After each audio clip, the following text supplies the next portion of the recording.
Eh bien, bonjour à toutes et à tous. Nous allons démarrer cette conférence en ligne organisée par le RTES sur le service d'intérêt économique général. Quelle opportunité pour les collectivités et acteurs de l'économie sociale et solidaire. En quelques mots rapides, pour celles et ceux d'entre vous qui ne connaîtraient pas le RTES, c'est le réseau des collectivités territoriales pour une économie solidaire et rassemble plus de 180 collectivités territoriales qui travaillent, accompagnent, développent des politiques de soutien à l'économie sociale et solidaire. La question qui nous réunit aujourd'hui est une question que le RTES a suivie dès le début de la mise en place de la réglementation européenne des aides d'État, de fait parce que le RTES s'intéresse depuis ses débuts sur les modes de contractualisation entre structures de l'économie sociale et solidaire et collectivités territoriales. Et voilà, on suit cette question depuis le début. Comme dans tous nos champs d'action, on organise des partages d'expériences entre collectivités territoriales. On produit de la ressource sur le sujet. On organise des temps de sensibilisation comme celui qui nous réunit aujourd'hui. Et on porte aussi un plaidoyer aux échelles nationales et européennes. On est régulièrement interpellé par les collectivités territoriales adhérentes sur cette question. Donc voilà, il semblait vraiment opportun de réorganiser un temps d'échange comme celui-ci. Petite information sur l'actualité, puisque c'est un sujet d'actualité qui revient un peu au devant de la scène, on va dire, car avec l'adoption du plan d'action européen pour l'économie sociale et solidaire qui a été adopté par la Commission européenne en décembre 2021, la question des SIEG, de la réglementation européenne des aides d'État et plus généralement, la réglementation européenne des aides d'État est abordée dans ce plan d'action avec euh, l'organisation de temps de sensibilisation, la publication de guides qui sont prévus, notamment pour que les autorités publiques européennes utilisent pleinement les possibilités et des services d'intérêt économique généraux, mais aussi celles permises par le RGEC, le régime général d'exemption par catégorie. Donc, c'est quelque chose qui sera évalué par la Commission européenne de faciliter les règles pour les entreprises sociales lors de la révision de ce RGEC, régime général d'exemption par catégorie, en fin 2023. Donc, on aura l'occasion d'y revenir. Aujourd'hui, pour échanger sur ce sujet, nous avons fait appel à trois personnes.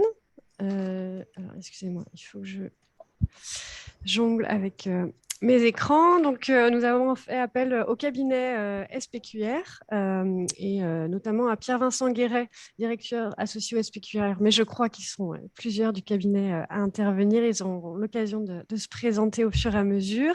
Et nous aurons les témoignages de Lucien Daponte, qui est chef de service à l'économie sociale et solidaire, au TPE, à l'entrepreneuriat au Conseil régional de Bourgogne-Franche-Comté, et d'Alban Derrien, qui est chargé de mission à l'économie sociale et solidaire, à l'innovation sociale, à la métropole du Grand Lyon. Voilà, qui nous feront part de SIEG qui ont été mises en place par leur collectivité territoriale en lien avec les structures de l'économie sociale et solidaire. Avant de donner la parole au cabinet SPQR, je vous rappelle deux petites consignes, mais normalement, vous les avez bien en tête. Pensez à couper vos micros et vos caméras tant que vous n'intervenez pas. Ça permet de faciliter la bande passante. Je vous invite aussi à utiliser le module discussion pour poser vos questions ou nous faire part de votre volonté d'intervenir. Et moi, je relayerai vos questions au moment le plus opportun aux intervenants. Et puis, l'idée, c'est vraiment qu'on garde un temps à la fin d'échange, de questions. Et à ce moment-là, vous aurez l'opportunité d'ouvrir vos micros. Vous étiez plus de 70 personnes inscrites, actuellement une quarantaine connectées. Je stoppe ce diaporama et je donne de suite la parole au cabinet SPQR, le temps que je lance votre diaporama. Super, donc c'est moi qui vais commencer. Bonjour à toutes, bonjour à tous. Alors on va jouer avec Chloé à essayer de passer les slides tout en maintenant un rythme normal de discours. Donc, Je vais peut-être commencer le temps que vous l'affichiez, Chloé, si ça vous va.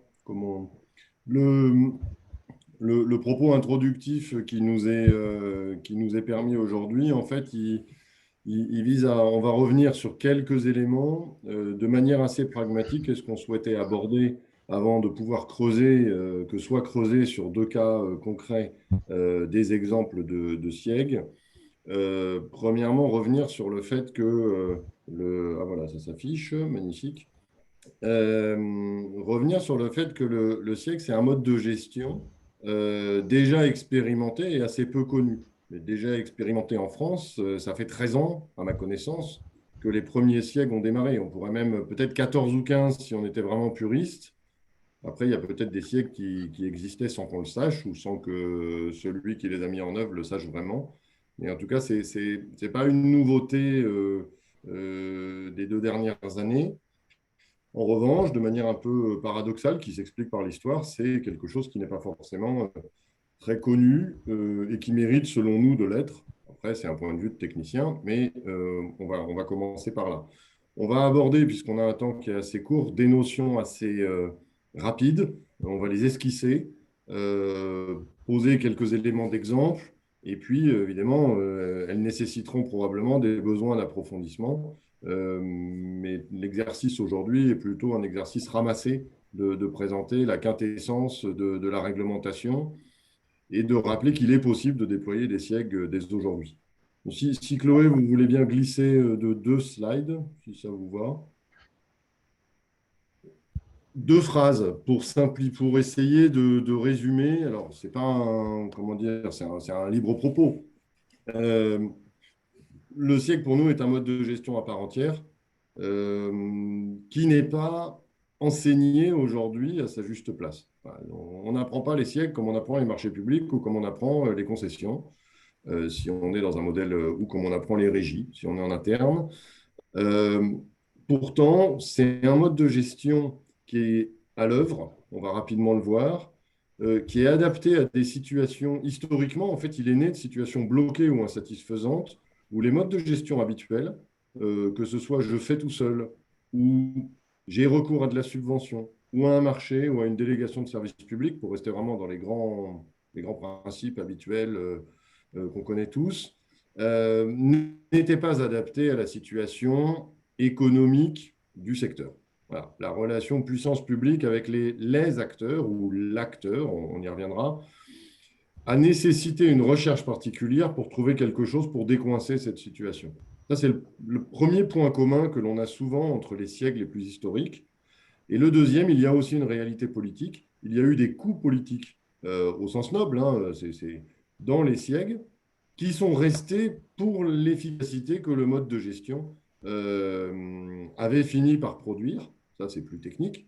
Et non remis en cause, puisqu'on va parler de siècles dont un certain nombre ont fait l'objet de la plupart des types de contrôles qui existent en France, ce qui est toujours intéressant de voir quelles sont les analyses qu'ont pu mener, notamment la Cour des comptes ou des chambres régionales, sur cette chose, sur cet objet, le contrôle de légalité en premier, bien sûr, hein, et qui pourtant sont passés. Donc il y a une sorte de faisabilité concrète du SIEG qu'on va essayer de brosser. Derrière ce petit propos improductif, je vais laisser mes 2 collègues Marie-Charlotte et Cyril esquisser ou rappeler les grands SIEG qui pour nous existent dans l'ESS et qui n'excluent pas d'autres que l'on ne connaîtrait pas, puisqu'on en connaît un certain nombre, soit pour avoir travaillé dessus, soit pour les avoir vus, mais on n'a pas une connaissance forcément exhaustive, normalement assez large quand même. Bonjour à tous, donc Marie-Charlotte Simon, je suis consultante chez SPQR. Et c'est Merban, donc consultant senior chez SPQR. Donc en fait, on voulait vous présenter des exemples de SIEG dans différents domaines. Moi, je vais commencer par ceux qu'on a mis en place, donc beaucoup avec l'Eurométropole de Strasbourg, dans le domaine de l'économie sociale et circulaire. On en a mis en place plusieurs sur différents sujets. Je souhaitais développer notamment le SIEG sur les TLC, donc textile, linge, chaussures, qu'on a mis en place qui est déjà bien fonctionnel. On a d'autres SIEG qui sont en cours, donc sur les recycleries solidaires, sur le réemploi des équipements numériques, les conciergeries solidaires et sur une structure qui s'appelle Kaleidoscope, et qui est une structure de coworking et de rencontre entre différents acteurs de l'économie sociale et circulaire. Donc, je veux bien passer à la slide 6, s'il vous plaît. Voilà, donc l'exemple que je souhaitais développer aujourd'hui avec vous, c'était celui sur les textiles, linge et chaussures. En fait, l'Eurométropole est parti d'un constat donc sur cette filière-là, d'un manque de structuration et d'organisation qui menait même à des dérives voilà, de vêtements ou de collecte de vêtements plus ou moins légales sur le domaine public, et donc a décidé d'essayer de structurer cette filière-là. Donc, on a construit ensemble, on a rédigé ensemble l'appel à manifestation d'intérêt avec un certain nombre d'OSP, on verra les notions un peu plus tard. Et en fait, le SCEG a permis, donc via un processus que vous pouvez voir, qui est assez simple hein, sur la slide. Donc, l'Eurométropole a mis à disposition sur le territoire public des points d'apport volontaires et a conventionné avec 4 organismes de réemploi et de recyclage de vêtements pour que ces points d'apport volontaires soient régulièrement vidés et que les vêtements fassent l'objet d'un prix et soient revendus ensuite dans des boutiques solidaires. Donc le SCEG fonctionne très bien. Il y en a eu un premier, il a été renouvelé. Le premier SCEG a même permis à l'un des 4 organismes de se structurer et d'avoir une compensation nulle pour le deuxième SCEG. Sur la slide 7, donc, je vais peut-être un peu moins développer parce que c'est un SCEG qu'on est en train encore de construire. La spécificité ici, c'est qu'on essaye d'associer plusieurs acteurs du territoire. Donc, il y a encore différents scénarios qui sont évoqués. Mais le principe reste le même, en fait, c'est on observe des mouvements assez récents sur cette filière-là, donc du réemploi du numérique, et des besoins croissants aussi au vu des évolutions de la société et des thématiques actuelles. Et donc, l'idée, ce serait de récolter les équipements numériques en partant de ceux de la métropole, puis en étendant à différents acteurs du territoire pour augmenter la part de réemploi des équipements numériques et puis en passant également accompagner les publics précaires et éloignés de ces sujets pour avoir accès à des équipements moins chers. Vous pouvez peut-être passer à la slide 10, s'il vous plaît. Merci. Alors ici, donc, vous avez un exemple de grille financière qu'on va retrouver dans les SCEG que Marie-Charles vient de vous décrire, mais aussi dans la quasi-totalité des autres SCEG. Le principe est en fait que vous avez une grille financière avec les dépenses prévisionnelles et les dépenses, une grille financière réalisée avec les dépenses réalisées, qui vont être contrôlées dans le cadre du contrôle de la juste compensation. Grilles qui sont structurées de la façon suivante. Donc, vous avez des dépenses qui sont classifiées selon 3 groupes de dépenses. Les dépenses de groupe 1, les charges directes. Les dépenses de groupe 2, qui sont les charges directes de personnel. Et des dépenses de groupe 3, qui sont les charges de structure. Qui vous donnent des dépenses totales dans le cadre du SIEG uniquement. Ces dépenses-là qui vont ensuite être minorées des éventuelles recettes, donc recettes d'autres financeurs, d'autres collectivités ou incluant les mises à disposition, et qui vont vous donner le total de la compensation nécessaire, donc les dépenses réelles moins les recettes des autres financières, et donc les dépenses à compenser dans le cadre du SIEG. Donc, on vous a juste mis l'exemple de grille financière pour que vous puissiez voir à peu près voilà, les documents sur lesquels on travaille quand on met en place un SIEG, et notamment cette grille financière-là, c'est ce qu'on demande aux candidats de remplir pour nous proposer leur offre financière et ce qu'on compare ensuite lors des négociations. Est-ce que vous pouvez passer à la slide suivante, s'il vous plaît? Du coup, on a également mis en place des SIEG dans le secteur de l'enfant-jeunesse, notamment à l'Accro et à Montauban-de-Bretagne. Donc là, c'est un peu plus classique. L'unité d'œuvre, c'est les heures annuelles de travail. Et puis, c'est la ville qui confie aux mandataires la gestion des activités périscolaires et extrascolaires et qui permet également, via les OSP, d'imposer un certain nombre d'exigences. Slide suivante, s'il vous plaît.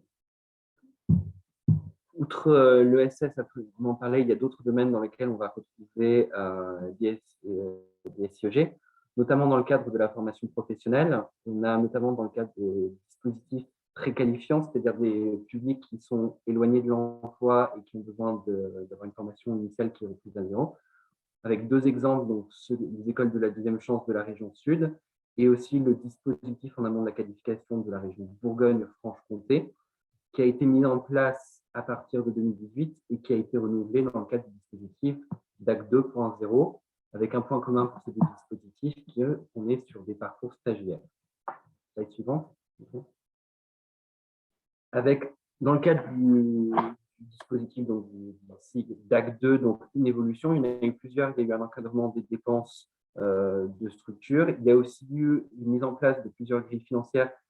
Je ne vais pas passer trop de temps dessus, néanmoins comprendre qu'il y a eu la mise en place d'une volumétrie de commandes différenciées, c'est-à-dire que la région, chaque année, peut décider de passer une commande de volumétrie maximale ou minimale, donc volumétrie qui s'entend en termes de parcours stagiaire. Et ensuite, une application avec 2 grilles dans le cadre d'une volumétrie de commande maximale en fonction du taux de réalisation, puisque c'est ce taux de réalisation en fait, qui va surtout dicter les volumes financiers. Parce qu'on a, dans le cadre des sujets, dans le cadre de la compensation, un contrôle par rapport au budget prévu, est-ce que ce budget prévu est respecté, mais aussi du coût unitaire. En l'espèce, le coût unitaire, c'est le coût unitaire du parcours stagiaire. Slide suivante.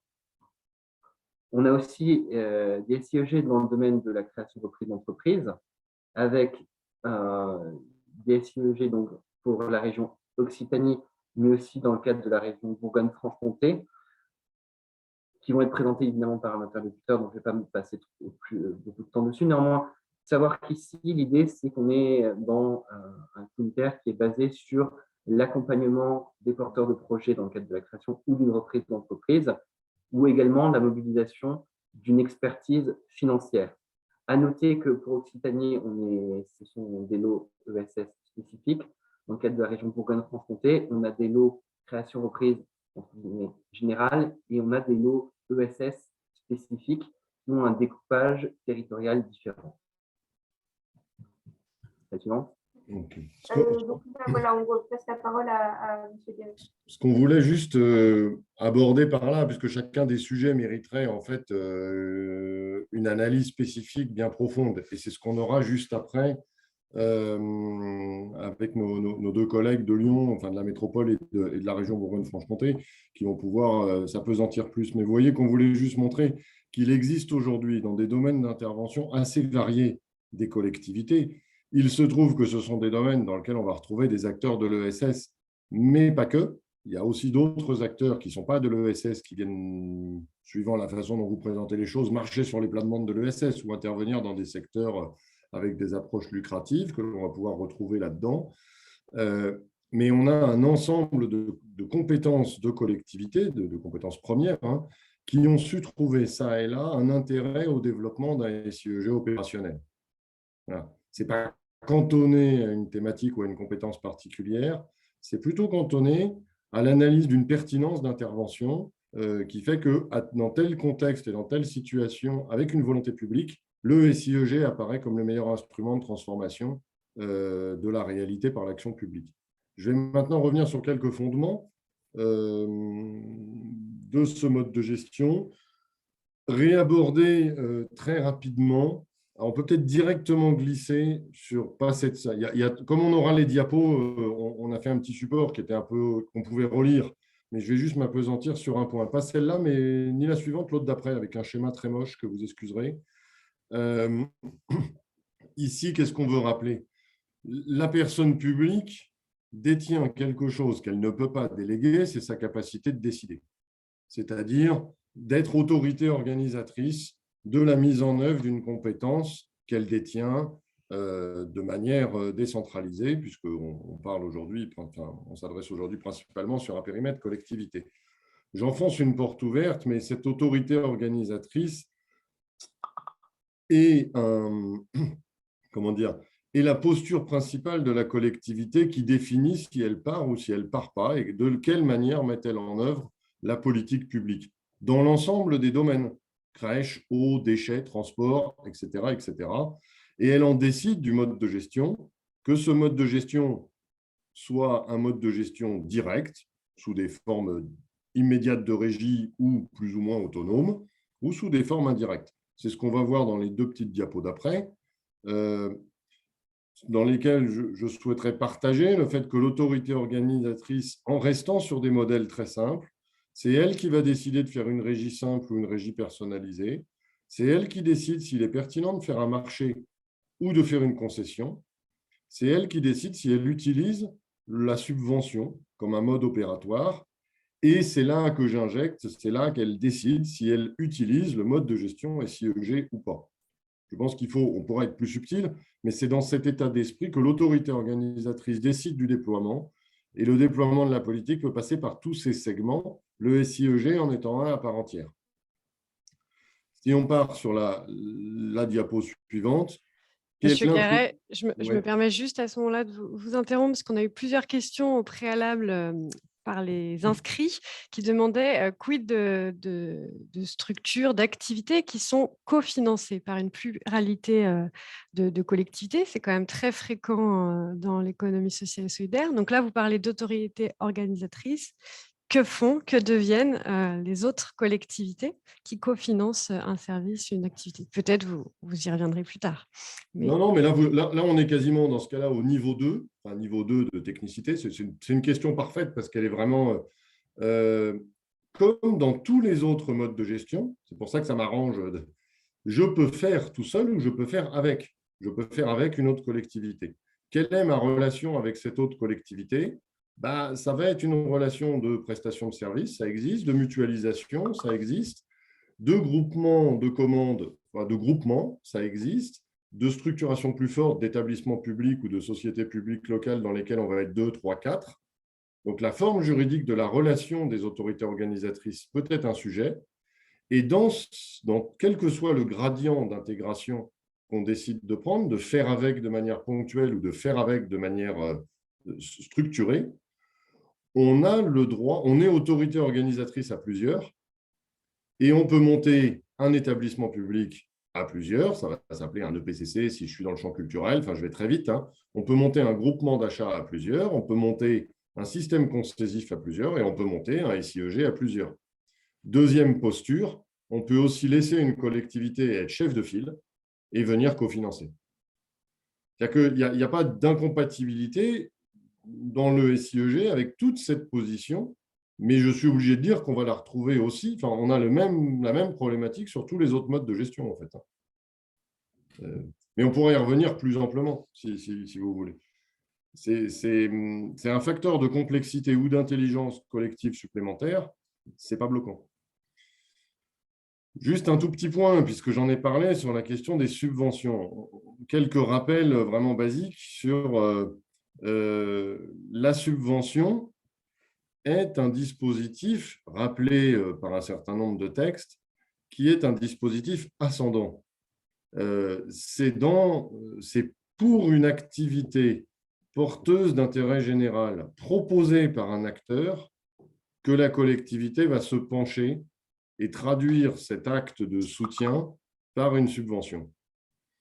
Et en ayant dit ça, forcément, on met le doigt sur l'origine d'un certain nombre de SIEG opérationnels qui arrivent à une époque où la subvention historique, qui n'était pas du tout cette définition-là, dans certains cas, qui était un système descendant, défini par la puissance publique, cadré, pluriannuel, et évidemment, en arrivant là-dessus, on a tout de suite les sujets de formation professionnelle, de médico-social, de petite enfance, enfin des énormes sujets très impactants qui sont venus découvrir ou à poser le problème de ce qu'était devenu la subvention, qui historiquement est ascendante, et aujourd'hui, le caractère ascendant et non pérenne et complémentaire a été réaffirmé.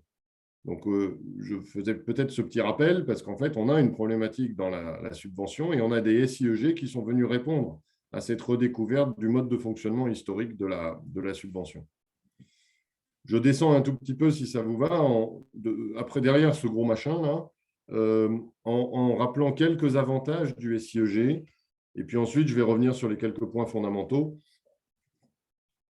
Quand on parle SIEG par rapport à d'autres modes de gestion, nous parlons externalisation.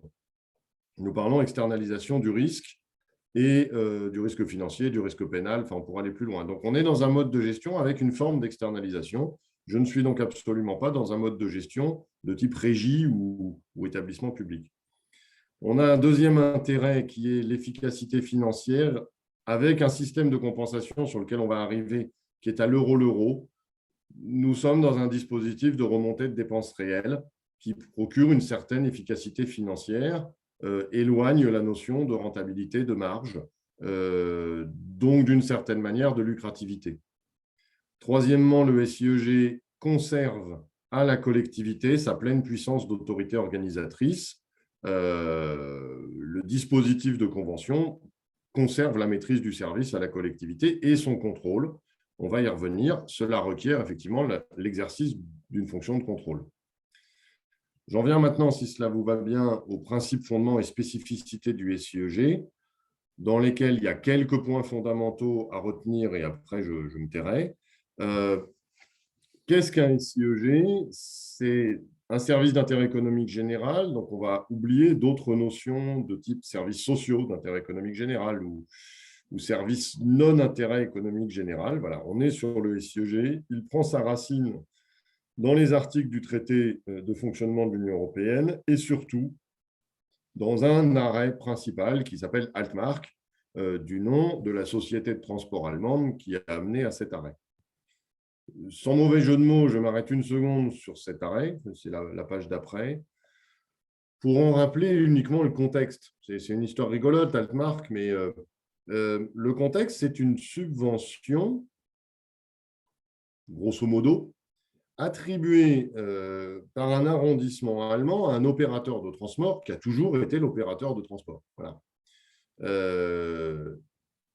Et un concurrent, puisqu'on est dans le domaine de la concurrence, le droit européen vient principalement d'abord du droit de la concurrence, et c'est en ça qu'il va percuter le droit français ou l'approfondir, vient poser la question, quand vous subventionnez cette société, en fait, vous êtes en train de rompre la concurrence, et donc vous posez la question du rapport entre la collectivité, autorité organisatrice des lignes de transport. Donc on est bien loin de notre économie sociale, même si le transport de proximité a une énorme dimension sociale et solidaire.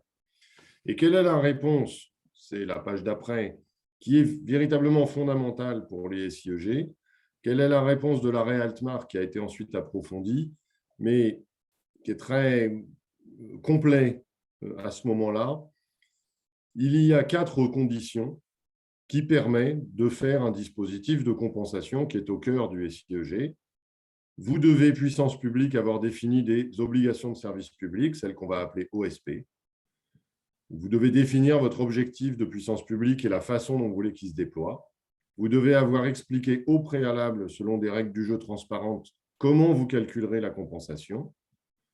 Vous devez avoir sélectionné, je passe du 2e au 4e, vous devez avoir sélectionné par une procédure transparente ou au moins comparative l'opérateur ou les opérateurs que vous avez retenus. Ça, c'est 3 conditions préalables. Et la 4e condition a posteriori, vous devez vérifier régulièrement que vous ne surcompensez pas, c'est-à-dire que vous avez décidé il y a 5 ans, mais qu'au bout de 5 ans, on est dans un système de surcompensation et donc de soutien. Si vous avez ces 4 conditions cumulatives remplies, la compensation va être autorisée. Passons sur le point suivant. Altmark est vraiment fondamental, il faudrait y revenir souvent. Je vais écarter maintenant 3 notions et après, on va pouvoir passer à des sujets plus opérationnels. Première notion, la notion d'aide d'État. On a souhaité attirer l'attention sur 3 notions parce qu'elles sont souvent au cœur de beaucoup de polémiques sur les SIEG. Et c'est pour ça qu'on a préféré montrer que les SIEG existaient plutôt que se demander de quel droit ils existaient. La notion d'aide d'État, elle n'est pas non plus définie fondamentalement. Elle peut induire en erreur. La notion d'aide d'État, c'est moi, puissance publique, je donne un avantage économique à une entreprise qui va l'utiliser pour fausser la concurrence. Voilà. Et ça peut être un avantage financier direct, je lui donne de l'argent, ou indirect, je l'exonère ou je lui donne un monopole. Un point à retenir, si un SIEG est monté correctement, c'est-à-dire qu'il respecte les 4 conditions d'Altmark, ce que rappelle le droit européen et puis depuis quelque temps le CGET, si les 4 critères cumulatifs sont remplis, le financement du SIEG n'est pas une aide d'État. Voilà. Donc, on sort du dispositif réglementation d'aide d'État, on ne se triture pas le cerveau pour savoir si on est en aide d'État ou pas. Si on a respecté Altmark, on a pris l'embranchement qui n'est plus aide d'État et qui est plus simple. 3 notions complémentaires, c'est les 3 points suivants. Les OSP, les droits spéciaux, la juste compensation. Et on terminera là-dessus. Donc, les obligations de service public, elles sont en fait le cœur sacro-saint du SIEG. Même si les 4 points d'Altmark sont fondamentaux, le vrai acte de puissance publique, c'est de définir les obligations de service public. Pourquoi moi, puissance publique? Qu'est-ce que je cherche en posant comme condition à des acteurs à statut différent des obligations qui sont les miennes, qui sont le déploiement d'une puissance publique sur un territoire. Et c'est cette obligation de service public, celles qui sont à l'œuvre dans les schémas que Marie-Charlotte et Cyril ont exposés tout à l'heure, qui sont au cœur du travail sur quel est le mandat que je vais confier, moi, collectivité, qui suis le seul à pouvoir confier ce mandat, un acteur, quels sont ces OSP sur lesquels je vais mandater quelqu'un. Il y a un des autres avantages, mais on n'a pas le temps de le creuser là, du SIEG, c'est qu'il est possible de travailler de manière co-construite. C'est un avantage assez fondamental quand on est dans de la co-construction avec un certain nombre d'acteurs. Ce n'est pas prévu par le droit, on va dire, mais c'est une réalité très opérationnelle que permet l'utilisation du SIEG. Obligation de service public, deuxième point, les droits spéciaux ou exclusifs. Là, juste une seconde sur ce point. Puisque j'accorde un mandat à quelqu'un, je peux lui accorder de manière spéciale. C'est là-dessus que l'on va la plupart du temps travailler, c'est-à-dire que plusieurs acteurs vont pouvoir candidater, co-construire et potentiellement être retenus.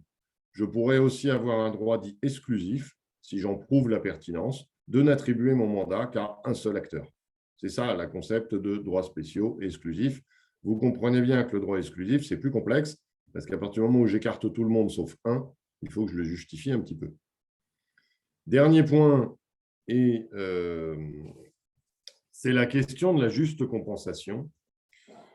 Je voudrais attirer là-dessus votre attention sur une chose. Vous avez compris que la juste compensation, pour respecter Altmark, il faut qu'elle soit définie en amont dans ses paramètres, sinon la règle du jeu n'est pas stable, mais contrôlée régulièrement. Sinon, je laisse un passe-droit. Et si je prouve que le SIEG, après 3-4 années d'exploitation, n'est pas à un niveau de juste compensation, je ne suis plus dans Altmark et tout mon système tombe. Comment se passe une juste compensation? De manière assez simple. Je suis dépenses moins recettes dans le périmètre du SIEG, moins des recettes qui sont liées au SIEG parce que je peux procurer des avantages à celui que je mandate. Ça me donne un montant de juste compensation. Concrètement, ça veut dire quoi? Qu'il faut définir la grille, et c'est pour ça qu'on vous a mis un petit exemple tout à l'heure, enfin définir le terrain de jeu de l'analyse, avoir un suivi comptable rigoureux, identifier correctement le périmètre du SIEG, les dépenses et les recettes. On va retrouver là des réflexes assez classiques en contrôle de subventions ou en contrôle de fonds européens. Et donc, avoir un dispositif d'attestation et de traçabilité. Voilà, je n'insiste pas beaucoup plus. Il est corrélé au dispositif il est inhérent au SIEG. Il permet d'injecter d'autres notions qu'a brièvement évoqué Cyril, la notion de coût unitaire, c'est-à-dire l'introduction de plafonds qui permettent d'avoir une juste compensation. Juste ne veut pas dire que comptablement juste. C'est une notion qu'on travaille pas mal et qui est assez intéressante. Et il permet évidemment de ne pas comparer des prix, mais de comparer une juste compensation. Et la juste compensation peut être différente tout en étant aussi juste avec des acteurs qui n'ont pas les mêmes conventions collectives, pas les mêmes terrains de jeu, pas la même histoire. Et là, on est dans du juste et pas dans du ISO. Sur ce, j'ai piqué 5 minutes à mes collègues, donc je me tais.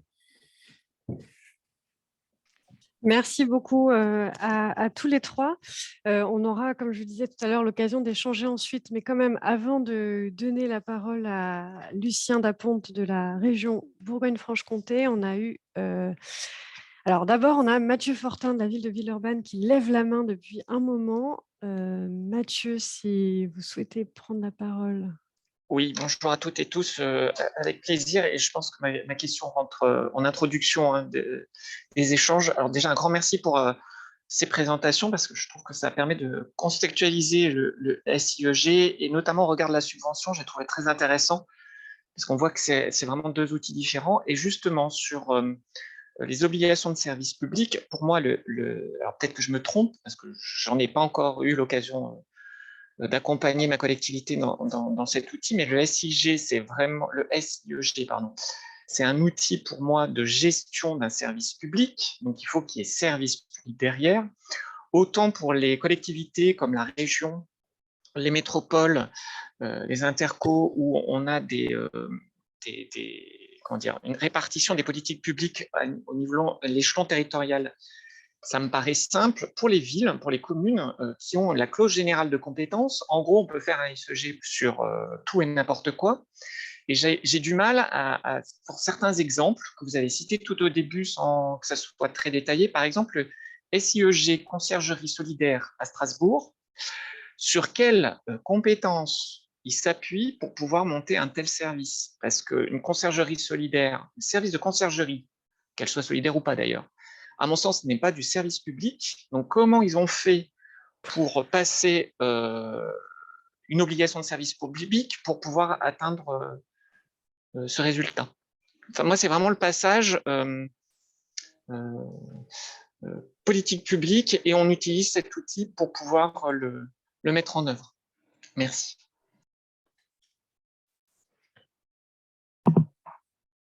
Du coup, donc, je vais peut-être commencer à répondre, mais si mes collègues veulent ajouter des éléments, il n'y a pas de souci. Sur ce sujet spécifiquement, les conciergeries solidaires, en fait, la métropole est partie du constat d'un désengagement des acteurs privés dans certains QPV. C'est vrai que je ne l'ai pas précisé, mais les conciergeries solidaires sont uniquement dans des quartiers prioritaires, donc des quartiers avec une population défavorisée. Et du coup, l'action politique est basée sur ce manque d'accès à des services de base des usagers. Donc voilà un peu le fondement de la réflexion qui a mené à la mission.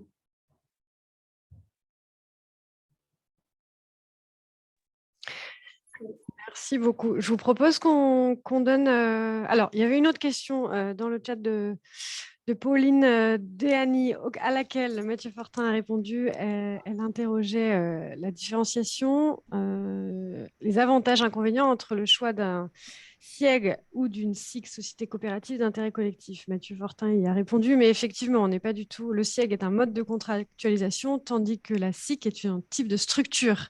Et j'ai envie de dire, l'un n'empêche pas l'autre. Enfin... Voilà. On pourrait avoir une SIC qui est mandatée en SIEG. Voilà, tout à fait. Mais la question mérite d'être posée. On revient là-dessus sur la question de quand je suis autorité organisatrice, de quoi parle-t-on? C'est ce que vient de dire M. Fortin. Et deuxièmement, comment j'agis? Et la SIC est un moyen d'action, le SIEG un autre, à des niveaux différents en fait.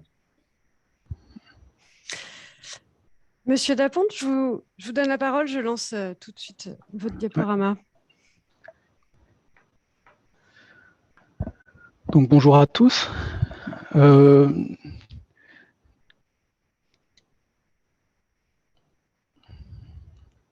Donc on va passer à la slide 2.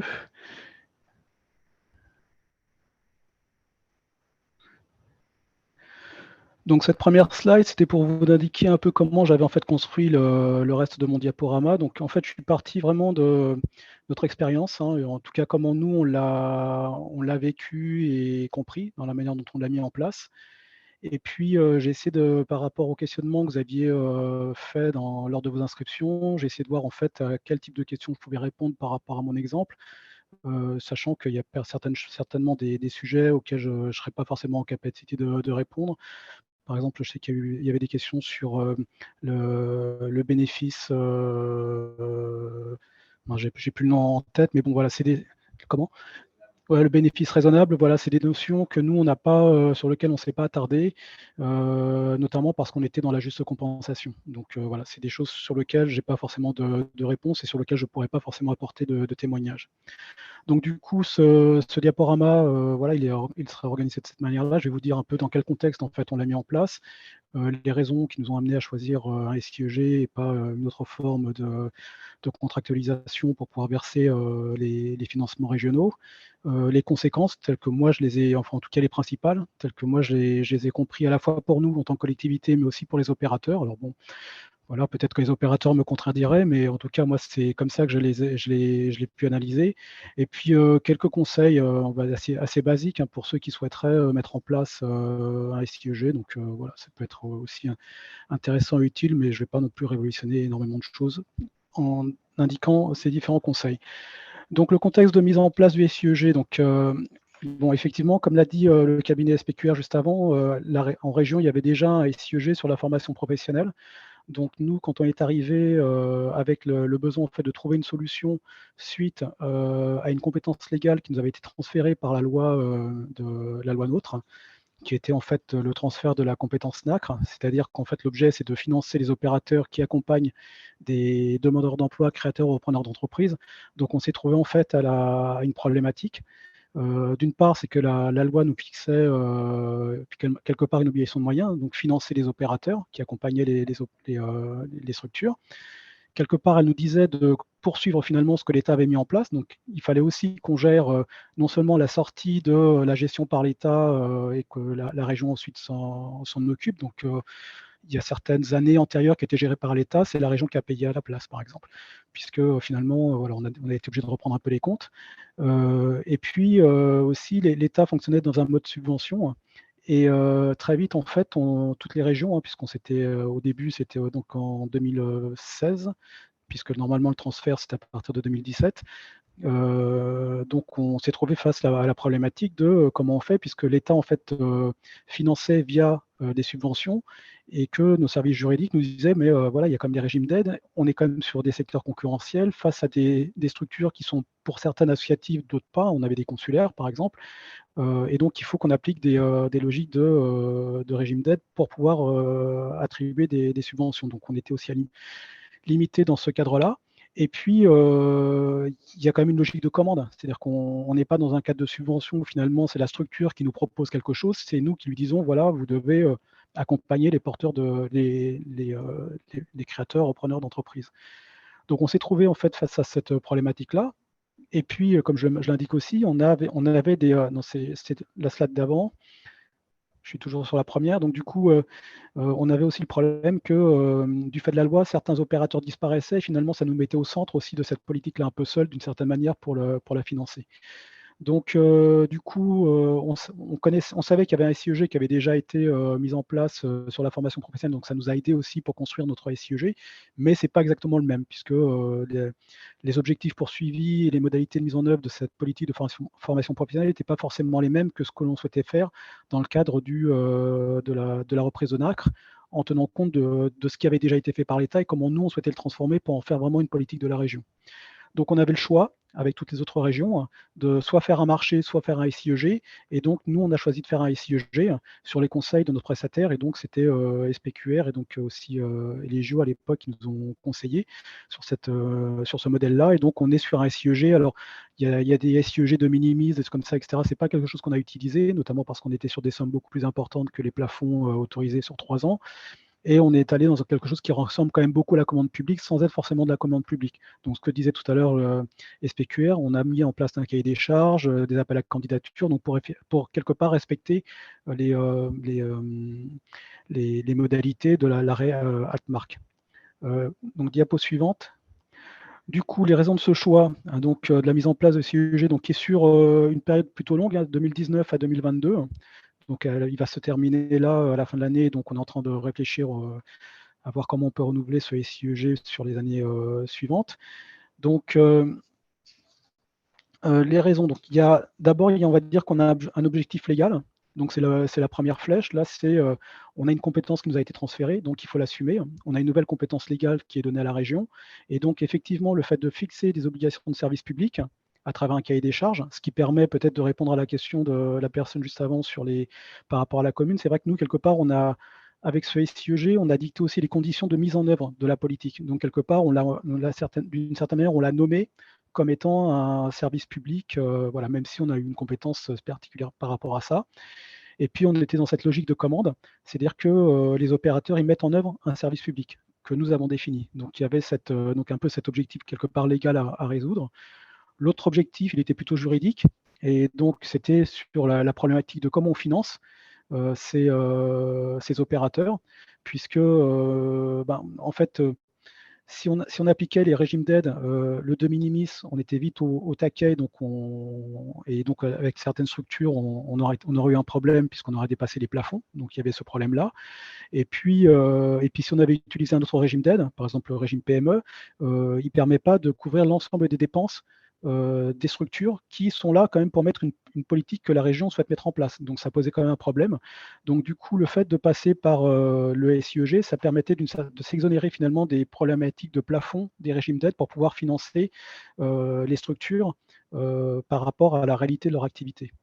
Et puis, ce qui était aussi intéressant, c'était la pluriannualité, donc je reviendrai un petit peu après, donc d'être sur plusieurs années pour financer. Ça a des avantages à la fois pour nous, mais aussi pour les opérateurs.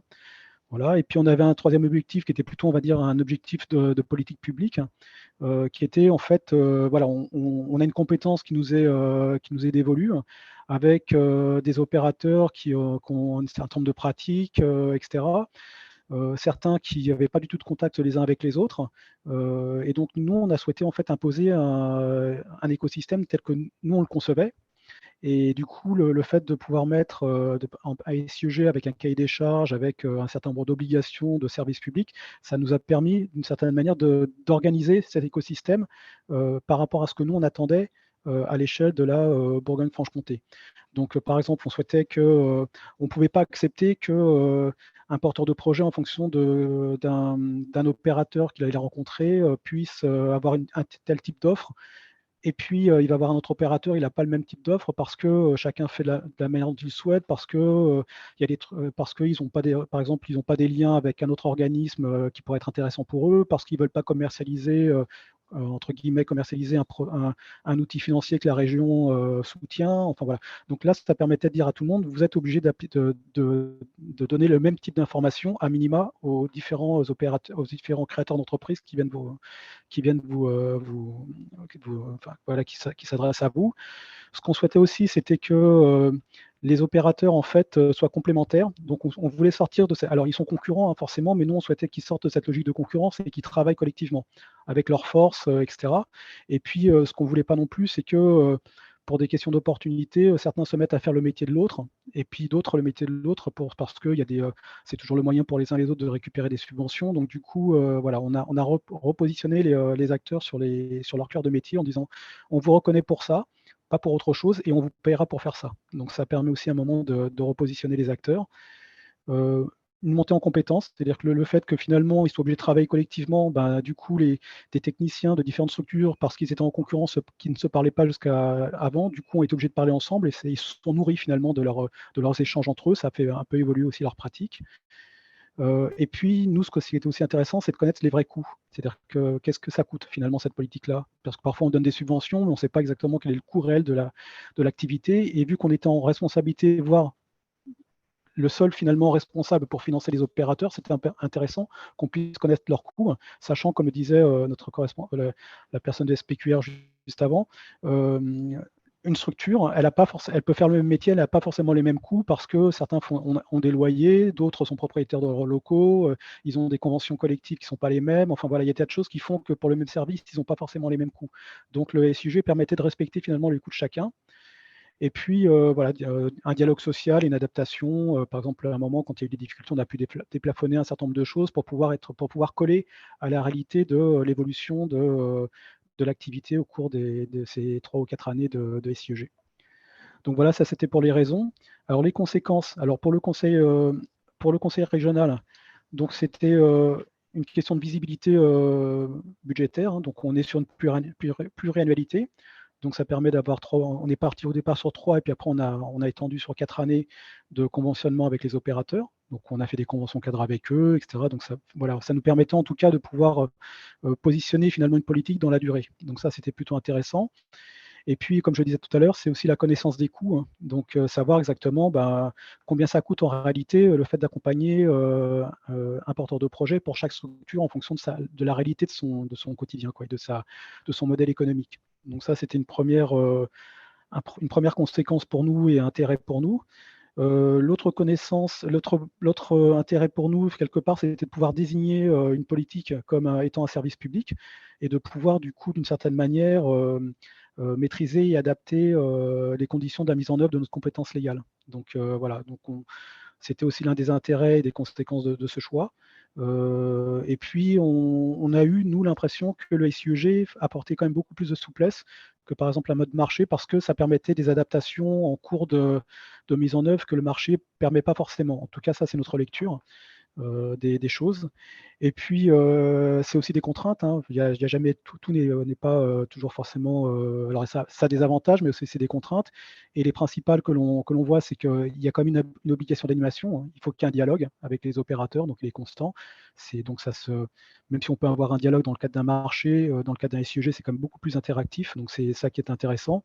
Donc à la fois sur le plan comptable aussi pour voir un peu comment ça se passe financièrement, et puis aussi en termes de commandes, c'est-à-dire que on a pu imaginer des choses et puis petit à petit, on se nourrit aussi des échanges qu'on a avec les opérateurs pour peut-être faire évoluer notre politique. Donc il y a ça aussi, mais donc ça prend du temps. Et on est sur 8 départements avec plusieurs lots, etc. Donc je crois, on a une trentaine d'opérateurs. Donc voilà, il y a quand même, cette lourdeur qui est liée aussi à notre territoire.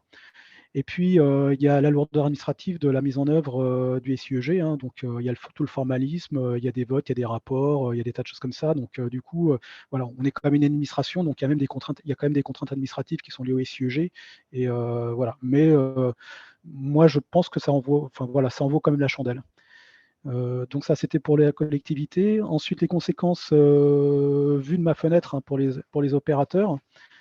Donc, je trouve que pour eux, il y a quand même une visibilité budgétaire. Le fait qu'on ait pu partir quelque part sur des budgets sur plusieurs années, hein, je pense que pour eux aussi, c'était intéressant de pouvoir quelque part bâtir des stratégies et des actions en se disant, voilà, on a une situation sur laquelle on a, si l'activité est vraiment réalisée, ils savent qu'ils ont quelque part un budget assez stable sur plusieurs années. Donc ça, je pense que c'est intéressant pour eux. Je pense que pour eux aussi, il y a un enjeu de légitimation. Hein. C'est-à-dire que le fait quelque part, donc on met en place un service public, donc quelque part, on leur donne une mission de service public. Donc ça les légitime quand même en tant qu'acteurs de la mise en œuvre d'un service public. Et c'est pas complètement neutre aussi par rapport au public qu'ils reçoivent et par rapport à leur posture en tant qu'acteurs. Voilà, donc ça, je pense qu'il y a aussi ça qui peut être intéressant pour eux. Ce qui était intéressant aussi, à mon avis, pour eux, c'est le dialogue finalement avec les financeurs, puisqu'il y a toutes ces animations qu'on a avec eux. Donc, du coup, voilà, ça permet aussi de discuter au fil de l'eau. Donc, il y a des rapprochements qui peuvent se faire. Et puis, comme le disait SPQR juste avant, il y a aussi quelque part une logique de co-construction du dispositif, puisqu'on est dans un dialogue avec les opérateurs. Et donc, on a organisé des réunions où on leur a demandé, voilà, on souhaite faire évoluer notre politique, par exemple, de financement, et puis pas de financement, mais d'aide directe accordée aux entreprises. Vous, par rapport à les créateurs que vous rencontrez, quels sont selon vous vos besoins? Et donc, on a fait un travail là-dessus, et bon, on n'a pas pu, du fait de la crise, mettre les choses en place, mais on avait l'intention en fait de faire évoluer nos outils financiers à partir de ce travail qu'on avait eu avec les opérateurs. Donc, ça, c'est un exemple. En termes de professionnalisation des opérateurs, je pense que pour eux aussi c'est intéressant parce qu'ils montent en compétences. Ils ont des échanges techniques entre différents opérateurs de différentes structures, donc avec des cultures différentes, venant de territoires différents. Donc je pense que ça les nourrit. Et puis le fait que finalement, pour pouvoir répondre à un SIEG et la juste compensation, de devoir mettre en place une comptabilité analytique, au début c'est compliqué. Mais quelque part, je pense que c'est utile aussi pour eux pour pouvoir en fait piloter leur propre structure. Donc voilà, au départ, c'est vrai qu'ils ont eu un peu de difficultés, puis après, voilà, ça c'est bien, je pense qu'ils y ont trouvé un intérêt. Et puis les contraintes, nous, ce qu'on voulait savoir, c'est aussi avoir la transparence des coûts, hein, notamment par rapport au consulaire. On voulait savoir combien ça coûte. Donc du coup, ils ont été obligés d'ouvrir leur compte. Donc ça leur a pas fait forcément plaisir, mais nous, en tout cas, ça nous a permis d'avoir un peu de visibilité. Il n'y a pas forcément de marge puisqu'on est sur la juste compensation. Donc, c'est vrai que pour des structures qui souhaitent ensuite investir, ça peut être aussi une limite. Et puis, comme on est une administration et qu'on demande des justifications, forcément, ça a une lourdeur. Hein, et donc, du coup, ce sont des éléments qui peuvent être aussi des contraintes pour eux. Voilà sur les conséquences. Et puis, pour finir, donc, quelques conseils. Donc, je pense que vraiment, c'est important pour ceux qui veulent monter un SIEG d'être accompagnés par un prestataire. Ne serait-ce qu'à la fois pour élaborer le SIEG, ensuite sur toute la partie juste compensation, etc. et tout, où le contrôle, on va dire, un peu comptable des choses, je pense que c'est intéressant de continuer ce travail avec le prestataire, mais je pense que c'est aussi intéressant que le prestataire aussi soit là aussi pour accompagner les opérateurs, puisque du coup, si le travail, on va dire, est bien fait en amont, ça facilite aussi les remontées qui sont attendues par la région. Donc voilà, si vous mettez en place un SIEG, je pense qu'il faut aussi prévoir une AMO à côté pour vous accompagner, vous ainsi que les opérateurs, dans la mise en œuvre de ces SIEG, parce que c'est pas simple non plus, et puis on n'a pas vraiment l'habitude. Et puis comme le disait SPQR, c'est pas des choses forcément qui sont enseignées, donc voilà, on est sur une matière un peu nouvelle, donc c'est plutôt intéressante. Si on met en place un SIEG, je pense qu'il faut vraiment être sur une compétence propre. Alors bon, pour les communes, c'est peut-être un peu plus compliqué, hein, mais c'est vrai que si on est plusieurs en fait à être dessus, ou si on se dit on va mettre en place un SIEG parce qu'on ne sait pas comment financer les structures, mais c'est pas notre compétence, c'est un petit peu compliqué parce que voilà, il y a quand même une question de régime d'aide, il y a quand même enfin voilà, c'est un petit peu compliqué de fixer quelque part des règles de service public sur quelque chose dont on n'a pas, sur lequel on n'est pas finalement autorité de gestion, hein, d'une certaine manière. Et puis par rapport aux fonds européens, ça renvoie à ce que Chloé disait un peu au début. Bon, même si nous, on n'a pas réussi à le faire au niveau de la région Bourgogne-Franche-Comté, mais d'autres régions ont réussi à mobiliser des fonds européens pour financer leur SIEG. Voilà, je pense que ça participe quand même à la transparence des coûts, me permet de faciliter la question ensuite de la justification par rapport aux fonds européens. Voilà, alors chez nous, on n'a pas forcément eu ce retour-là de la part des services chez nous qui s'occupent des fonds européens, mais en tout cas, voilà, je trouve que c'est quelque chose qui est plutôt pas mal. Et puis, ça permet de construire un référentiel de coûts, hein, et donc c'est aussi quelque chose sur lequel l'Europe est plutôt intéressée. Mais bon, voilà, je pense que l'expertise doit permettre d'avoir ce type d'information. Voilà ce que je peux vous dire par rapport à notre expérience. Alors, je ne vous ai pas décrit les lots, etc. Bon, ça, c'est notre histoire, mais voilà, je trouvais que ces points-là étaient un petit peu suffisamment globalisants pour que chacun puisse peut-être s'y retrouver. Merci beaucoup, Lucien Laponte. Effectivement, c'était très complet et très synthétique en même temps. Je vois que l'heure tourne. Alors, vous avez été très actifs dans le chat et donc il y a déjà eu pas mal de réponses, dont certaines apportées par Lucien Laponte.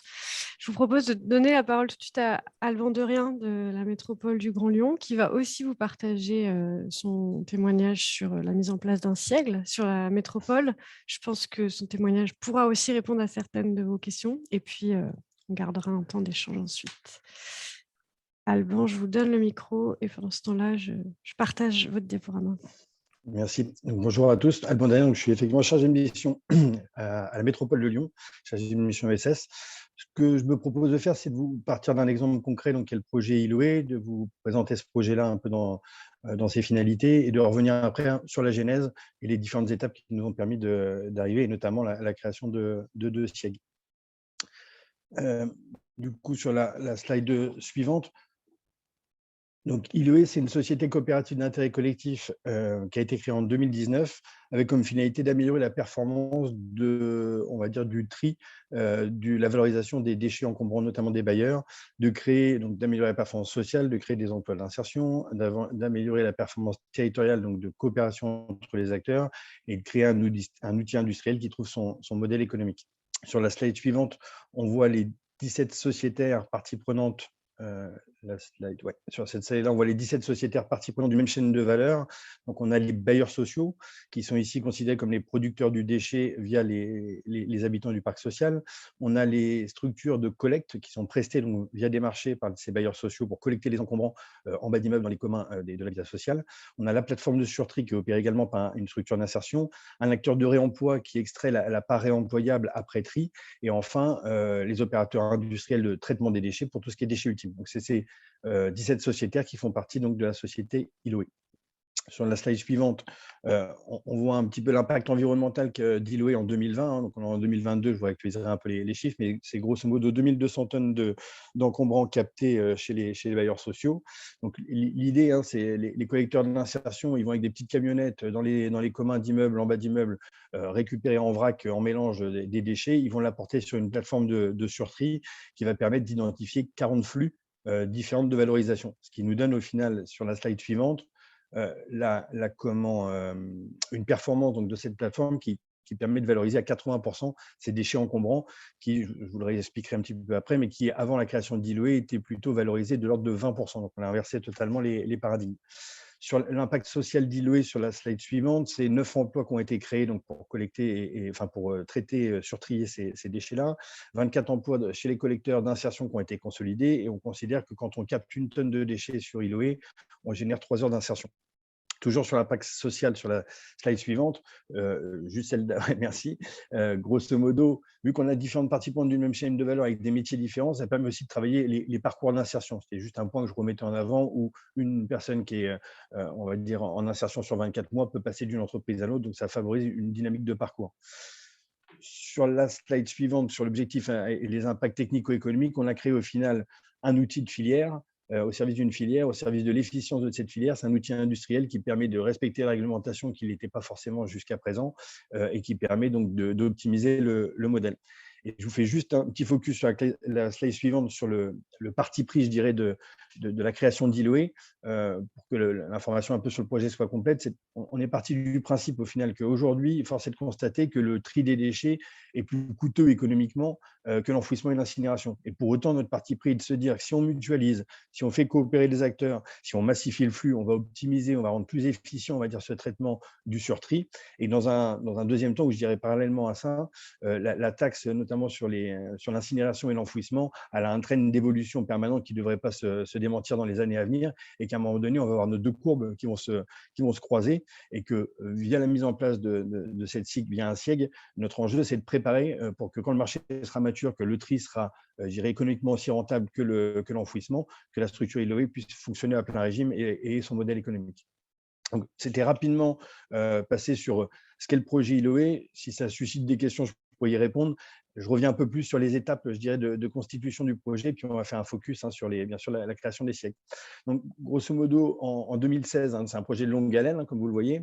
En 2016, on est sollicité, nous, collectivité métropole directe, qui s'appelle maintenant la DREC, donc l'État, par des acteurs qui veulent créer des donneries, des ressourceries, etc. On se dit qu'il y a un enjeu à regarder un peu plus globalement quel est l'état du marché et de la dynamique en cours. Donc, on lance une étude partenariale en 2016. Cette étude partenariale, elle est reprise ensuite en 2017 par un consortium qui se monte autour des résultats de cette étude pour la territorialiser, je dirais, sur le territoire de la métropole de Lyon. Il commence à aller rencontrer un certain nombre de partenaires financeurs, dont notamment les éco-organismes, qui sont, je dirais, une part importante du modèle économique, et la directe, maintenant la DRET, notamment pour conventionner des emplois d'insertion supplémentaires pour mener à bien une expérimentation. Une expérimentation donc, qu'on mène en 2019. La métropole, de son côté, je dirais, délibère pour cette expérimentation dans le cadre d'un SIEG 1. Je l'appellerai SIEG 1, mais j'espère que SPQR m'aidera un peu sur les SIEG 1 et SIEG 2, mais j'essaierai de rentrer un peu plus dans le détail ensuite. Donc, expérimentation en 2019, expérimentation qui est satisfaisante. Donc, le consortium, le collectif se transforme en société coopérative en 2019. Et en octobre 2020, la métropole, je dirais, délibère sur un SIEG 2 et en donnant une compensation d'obligation de service public, une COSP auquel je reviendrai. Et depuis, je dirais, on travaille sur avenant depuis cette délibération de 2020. Donc, sur la slide suivante, on est en 2019, c'est le constat de départ. Grosso modo, ces encombrants des bailleurs arrivaient dans nos déchetteries publiques gratuitement.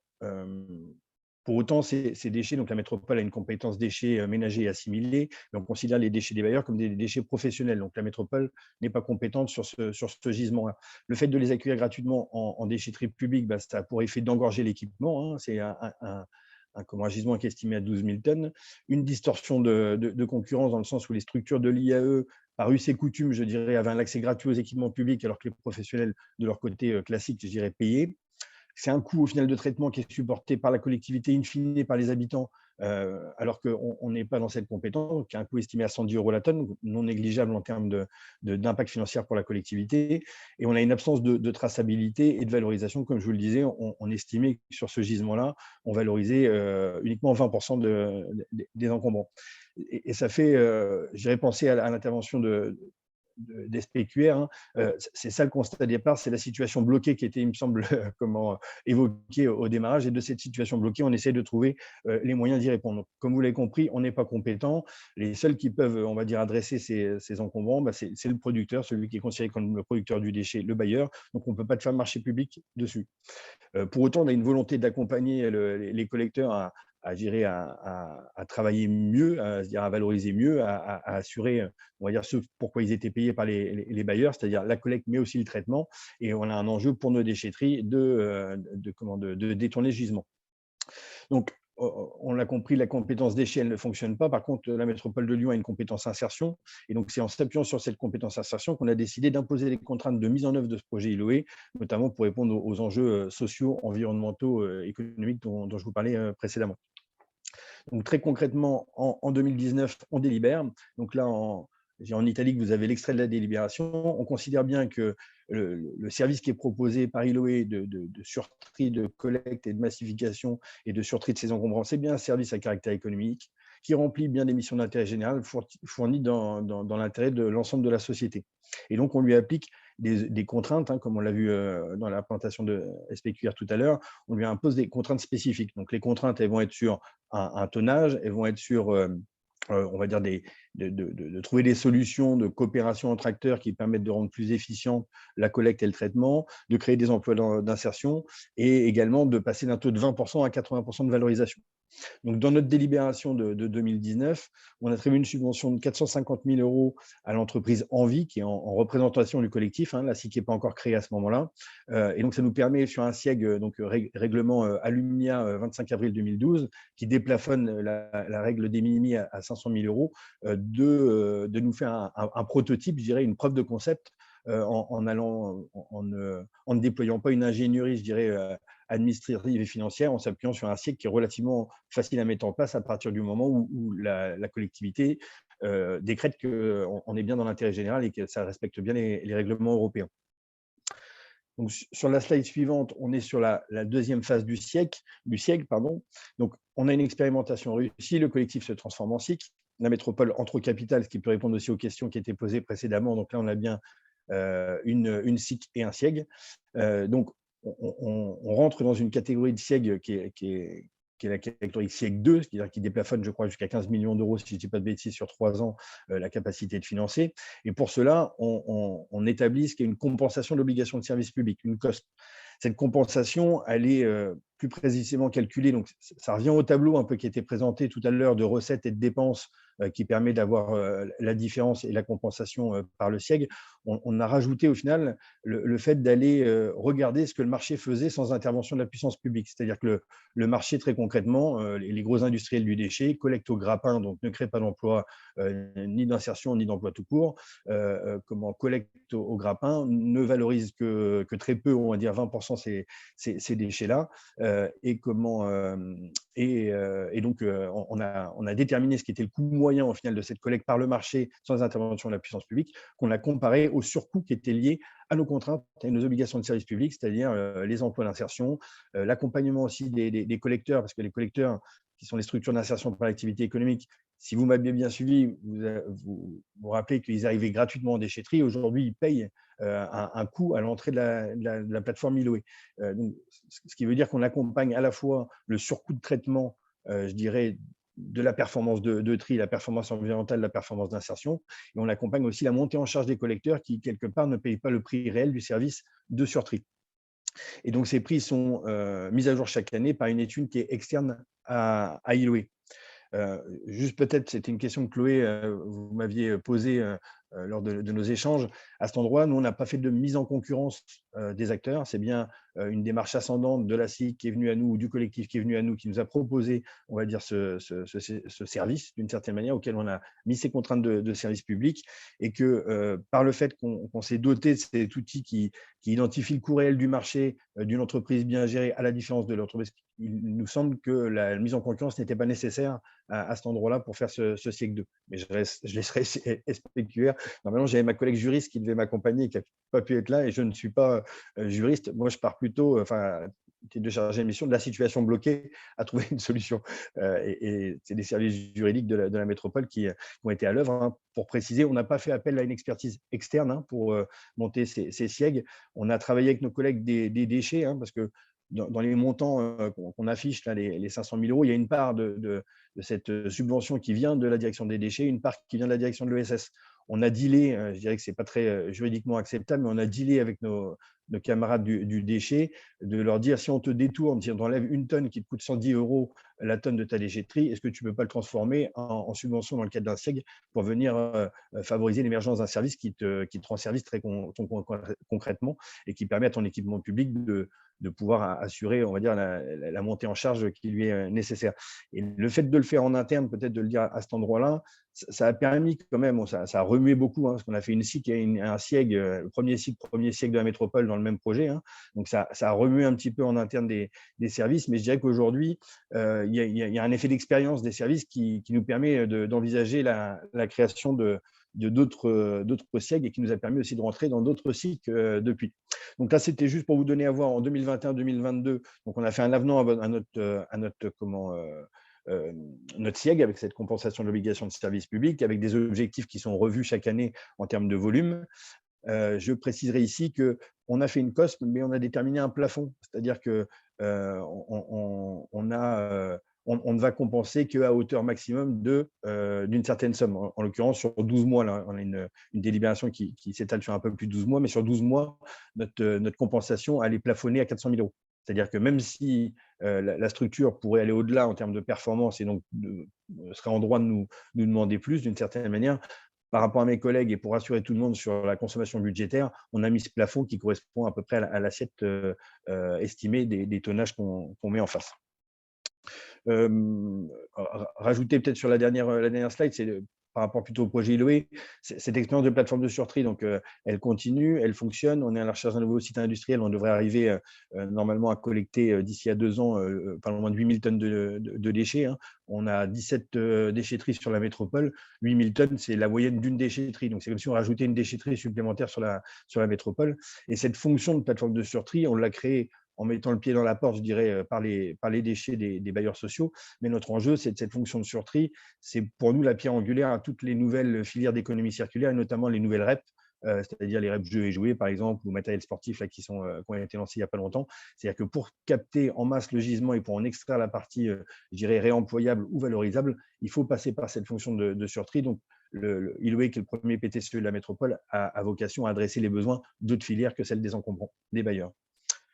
Je ne sais pas si pour vous ça a été clair. Je suis à votre disposition pour répondre aux questions et me faire corriger si jamais j'étais juridiquement pas tout à fait robuste. Merci beaucoup, Alban, de rien. Je ne sais pas, peut-être si SPQR, vous voulez réagir, et sinon, moi, je vais reprendre les questions qui n'ont peut-être pas été traitées, qui ont été abordées dans le chat. Non, enfin, passons directement au chat. On n'a pas de légitimité particulière. Moi, je constate qu'il y a des points communs qui sont de se retrouver devant un os et d'oser expérimenter quelque chose. Alors, il y a des tâtonnements. Je vous détends tout de suite. L'utilisation d'un prestataire, ça, c'est pas. Enfin, le commanditaire, c'est la puissance publique. Elle décide de s'appuyer sur quelqu'un ou de développer la compétence en interne. La deuxième version est quand même la mieux. Et il faut maîtriser le SIEG en interne. Parfois, on a besoin de prestataires. Je ne vais pas ne pas justifier le rôle d'un consultant, mais le consultant, c'est qu'un supplétif. Enfin, faut juste... Ce qui est intéressant dans SIEG, c'est d'essayer d'inventer une solution opérationnelle concrète, alors même que parfois, la réponse, c'est débrouillez-vous, il y a des marchés publics. Voilà, c'est un peu... Je caricature un petit peu, mais parfois, c'est le type de... Voilà, donc vous êtes dans un modèle lucratif, libéral, et débrouillez-vous, il n'y a que ça comme mode de relation.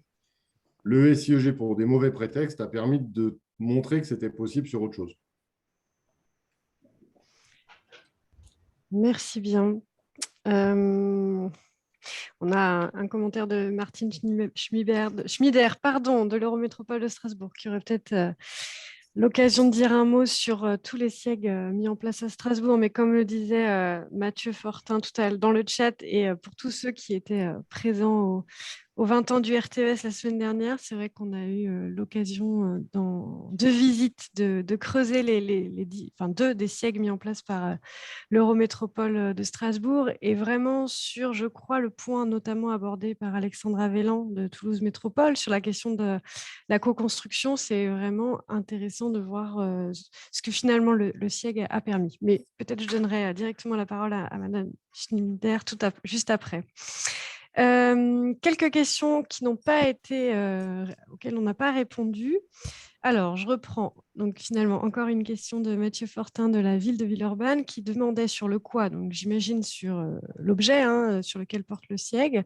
Est-ce que cet objet ou le service public compensé peut être en soi retoqué par la réglementation ou des contrôles? Est-ce que...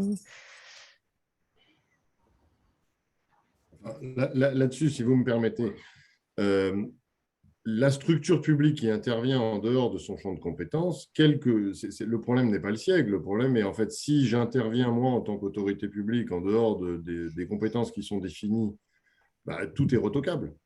Après, on connaît tous les moyens pour permettre d'agir quand même. Il y en a un qui était la clause de compétence générale, plus ou moins conservée ou réinventée. Il y en a d'autres qui sont la carence d'initiative privée. On a quand même des territoires avec des réalités très différentes. Et demain, vous auriez un SIEG sur une station-service. Et ben, je connais quasiment des endroits où un SIEG sur un cinéma ou une station-service peuvent exister, soyons clairs.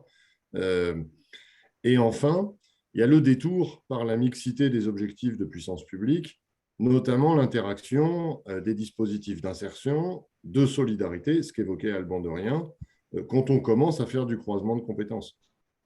Et là, on retrouve autre chose, qui est la grande valeur ajoutée de la puissance publique, c'est de pouvoir croiser des intérêts convergents qu'on pourrait travailler en silo. Quand vous commencez à ramasser 2, 3 compétences pour les faire tourner ensemble, il y en a forcément une qui vous permet d'entrer. Et après, moi, je raisonne à la base, tout ce dont on a parlé est passé au contrôle de l'égalité. 2009, les premiers SIEG de formation professionnelle, 2008-2009, ils se font retoquer par le préfet de la région Centre et par le préfet de la région Rhône-Alpes. À ce moment-là, ils étaient un peu caricaturaux, on va dire. L'année d'après, ils repassent mieux construits. À partir de là, moi, je ne connais pas de contentieux sur un SIEG bien construit. Ça ne veut pas dire qu'on peut faire n'importe quoi, mais ni plus ni moins en SIEG qu'en concession ou qu'en établissement public. Merci beaucoup pour cette réponse et ce remerciement est partagé par Mathieu Fortin. Une autre question qu'on a régulièrement, à vrai dire, et qu'on avait dans les questions posées par les inscrits, c'est sur une fois qu'une activité, une compétence est qualifiée de SIEG par une collectivité, est-ce qu'il est possible pour cette collectivité de subventionner une autre structure sur cette même activité ? On nous a donné l'exemple de crèche associative, donc dans le cadre de SIEG, de collectivités qu'on qualifiait de SIEG l'accueil en petite enfance, et la possibilité ensuite de subventionner d'autres crèches associatives. Il semblait que ce soit impossible. Quel est votre avis là-dessus ? À partir du moment où la structure elle est éligible au régime d'aide et qu'elle est dedans, à mon avis, elle peut être financée par ce biais-là, hein, à côté du SIEG. Après, en tant que collectivité, si on met en place un SIEG, etc., il y a une question de cohérence. Et a priori, on devrait faire passer tous nos soutiens pour ce type de projet par ce biais-là. Voilà. Mais voilà, je pense que comme on est sur plein de politiques, etc., certainement qu'il y a dû avoir des structures un peu similaires qui ont pu être financées selon des voies différentes. Mais voilà, c'est plus une question, à mon avis, de cohérence. Mais je ne pense pas que ça puisse s'interdire. Non, moi je suis d'accord avec vous, il faut construire. En fait, dans ce que vous avez évoqué, il y a 3 choses. Qu'est-ce qui est financé? La structure, l'objet social de la structure, c'est-à-dire l'établissement physique, auquel cas on peut avoir 2 modes de financement, 2 modes d'intervention sur 2 établissements qui sont géographiquement distincts. Soit on parle de la compétence elle-même, et là ça va être un peu plus compliqué, mais plus compliqué pour une autre raison, c'est la question de la requalification des subventions sur les crèches en une prestation de service. Parce que vous savez comme moi que sur ce marché-là, il y a un des principaux modes de financement, c'est la DSP. Donc là, on a un autre sujet qui va attaquer celui qui est prestataire de crèche. Et la 3e dimension, où il peut ne pas y avoir de problème, c'est qu'au lieu de financer un établissement, vous financez un public et un acte. Et donc là, si vous avez une dimension solidaire, sociale en priorité, qui croisent une dimension d'insertion, de solidarité et de la petite enfance, bah, à ce moment-là, vous financez différemment deux choses qui ont des objets très différents. Et il y a une réflexion à avoir sur ce qu'on cherche à faire, en fait. Hein, et c'est pour ça que c'est un peu de la haute couture, mais… C'est-à-dire, si je comprends bien, ce que vous dites, qu'un SIEG peut porter sur une structure en particulier. Dans le cas que vous évoquez, en fait, c'est pas la question. Dans la crèche associative, il y a le statut associatif, mais ce n'est pas lui qui fait la différence. Le droit communautaire vous dira, peu importe votre statut, c'est l'objet économique. Donc, est-ce qu'une crèche est un objet économique? La réponse est oui. Il y a très peu d'objets qui ne sont pas économiques. Donc, un SIEG est possible, mais un lucratif vous dira, bah, la DSP est possible aussi, ou un marché est possible. La subvention est fragile. Par contre, votre activité crèche associative, est-ce que ce qui intéresse la collectivité qui va mandater ou qui va décider de la soutenir, c'est parce qu'elle est associative ou c'est parce qu'elle a une politique de prise en charge différente de la petite enfance? Des questions d'horaire, des questions de qualité, des questions de qui soutient, des questions de l'implication parentale. Là, je commence à rentrer sur un contenu où j'ai beaucoup moins de concurrence. Hein. Et le SIEG sera adapté parce que c'est économique. Mais la question profonde, c'est la question du sens de ce que je veux soutenir. Est-ce que c'est de la simple prise en charge d'enfants en batterie? Ça n'existe pas, mais c'est un peu ça, je caricature un peu.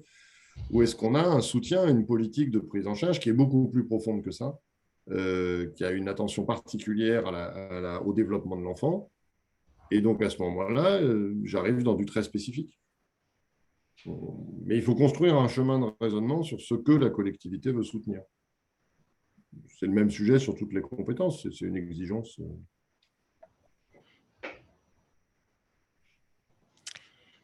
Merci beaucoup. Je ne sais pas si Patricia Andriot voulait rebondir et partager son avis qu'elle a mis sinon à l'écrit dans le chat. Non, mais je trouve que ça fait exactement écho à ce qu'il vient d'être dit là. Moi, je trouve qu'il ne faut pas perdre l'argument politique. Ça permet vraiment de construire un projet. Qu'est-ce qu'on veut comme projet pédagogique sur l'accueil de l'enfance? Qu'est-ce qu'on veut comme projet alimentaire de lutte contre le gaspillage sur des questions de compétences alimentaires, par exemple. Voilà, je trouve que c'est important d'avoir cette dimension en tête. C'est pour ça que je parle de réémancipation ou d'émancipation. Je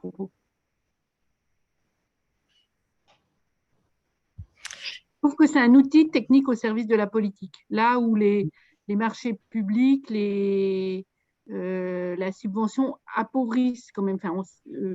On est un peu démunis en fait entre la subvention et le marché public. On est un peu démunis parce que c'est des outils qui ne sont pas tout à fait adaptés pour bien caractériser les besoins et trouver la réponse fine en co-construction.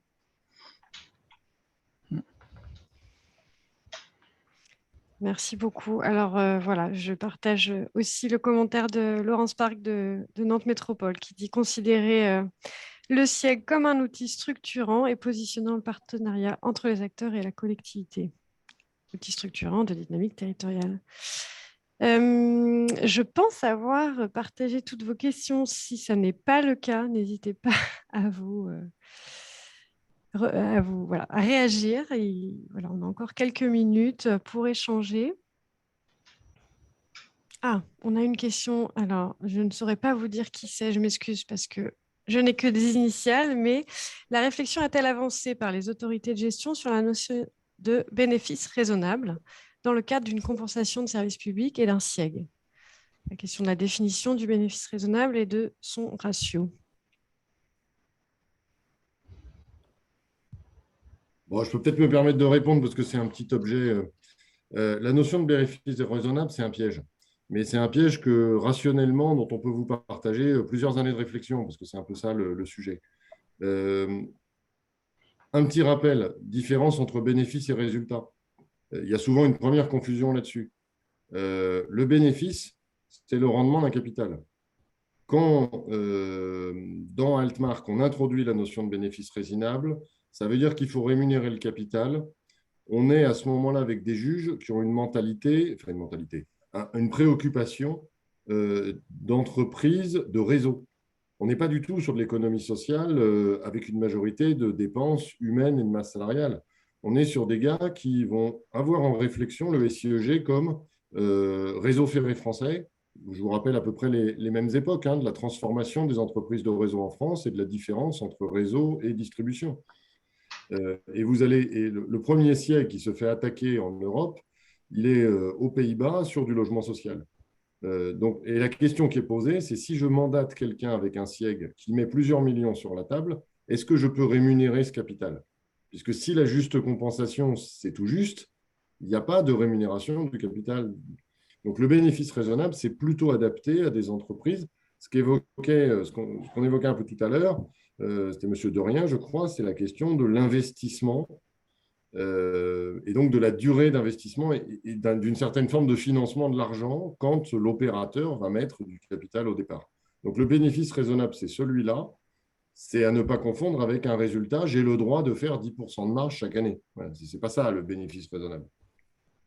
Si vous traduisez ça, vous éliminez beaucoup de questions sur le bénéfice raisonnable. Par contre, vous fermez la porte, puisqu'on peut avoir des SIEG. Le SIEG n'est pas réservé à des acteurs associatifs. Candidates, c'est le cas de la formation professionnelle en Bourgogne-Franche-Comté, vont candidater des opérateurs publics, AFPA, Greta, des opérateurs lucratifs, des organismes de formation associatifs. La juste compensation va compenser chacun en fonction de sa structure de coût. Enfin, je fais très simple, mais ne va pas dire il y a le bon associatif, le méchant lucratif ou inversement. Par contre, quel est l'intérêt de quelqu'un qui n'a pas de marge alors que son objet social est de faire de la marge, d'aller sur un SIEG? Ça, c'est la question qu'il faut se poser. Est-ce que ça génère des externalités positives, c'est qu'il obtient un monopole et il monte ses prix, ou est-ce qu'il n'a rien à y gagner? C'est pour ça que ça a un intérêt particulier pour l'ESS. Mais ce n'est pas inintéressant d'utiliser ça pour du lucratif. En tout cas, sur le bénéfice raisonnable, le point clé, c'est ça n'est pas un résultat et c'est le rendement d'un capital, mais ça s'adresse à des économies qui nécessitent de l'investissement. Si on revient sur la petite enfance qu'on évoquait tout à l'heure, de l'exploitation de crèche ne nécessite pas de mise de fonds. La construction d'une crèche le nécessiterait, mais c'est un autre sujet. Et du coup, peut-être pour poursuivre ou préciser une question d'Alexandre Avellan de Toulouse Métropole qui dit, du coup, dans ce cas, est-ce que les SIEG permettent aux acteurs, notamment associatifs, de constituer des fonds propres? Car si on parle de compensation, alors l'activité ne peut pas générer de bénéfices, même dans le secteur non lucratif. Là, ça renvoie à la question de savoir qu'est-ce qui est compté dans la compensation de services publics. Et puis surtout, est-ce que ça recouvre, excusez-moi, toute l'activité de la structure ou non? Mais peut-être M. Guéret ou M. Dapont, si vous aviez quelque chose à apporter. Juste un petit retour d'expérience là-dessus qui nous embête un petit peu, c'est que vu qu'on compense très justement des choses très précises, effectivement, si on n'arrive pas au tonnage ou si on a des pertes, je dirais, sur un exercice, le SIEG ne permet pas de les compenser d'une certaine manière. C'est-à-dire qu'on se retrouve on a en plus une société coopérative qui dit qu'elle réinvestit 100% si elle a bénéfice dans sa structure, qu'elle n'a pas possibilité de faire du lucratif, et on a un SIEG qui juste compense des choses bien précises. C'est-à-dire que si on a un exercice qui, pour X ou Y raison, je dirais, est négatif, ce déficit, on se le reporte d'année en année, et il faut réinjecter un peu de l'argent dans la SIEG pour le compenser finalement, parce que le SIEG ne vient pas en compensation de ce déficit.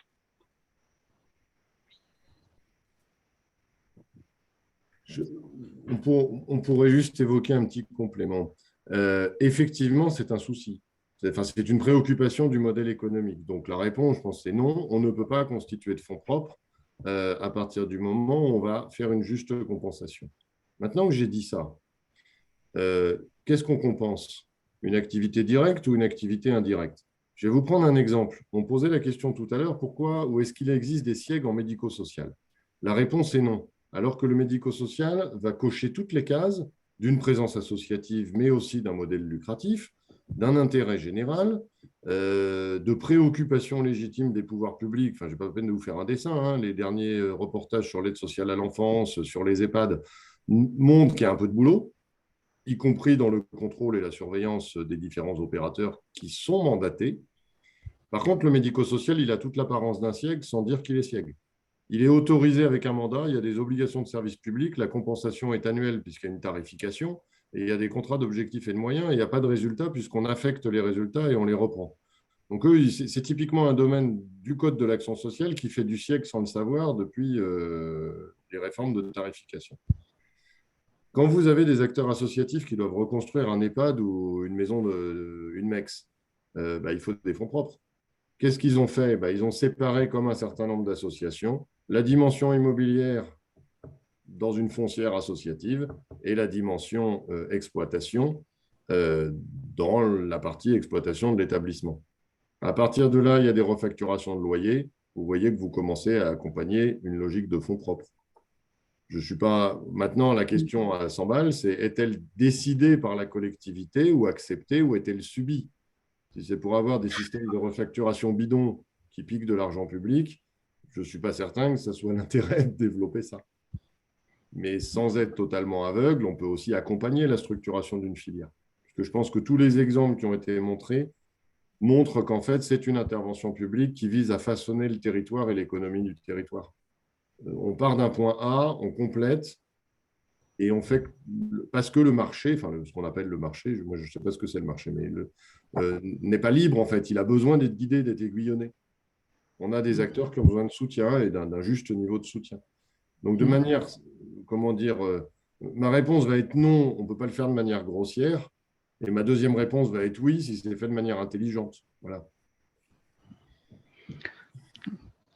Non, c'est sûr que nous, quand on a mis en place notre SIEG, l'idée, c'était effectivement pas que les gens se fassent des marges finalement sur l'activité de leur fonctionnement, on va dire, mais qu'en tout cas, la région puisse rémunérer au véritable coût de ce que ça coûte effectivement d'accompagner un porteur de projet et de prendre l'ensemble des coûts, pas simplement le temps de face à face entre le porteur de projet, etc., mais de prendre aussi le temps, les coûts d'infrastructure, parce qu'il faut un local, etc., et donc ça c'est des loyers, etc., donc ça on le prend aussi en compte.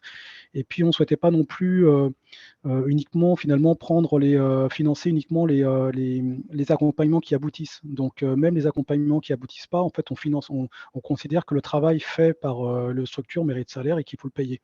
Par contre, effectivement, on ne permet pas des dépassements pour faire de la marge.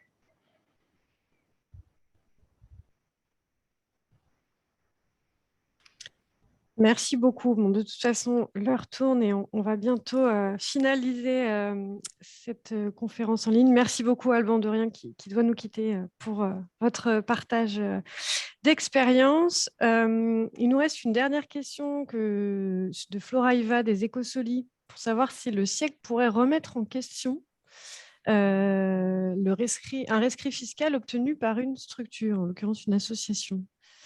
Alors, je ne vois pas bien pourquoi, mais peut-être quelque chose m'échappe.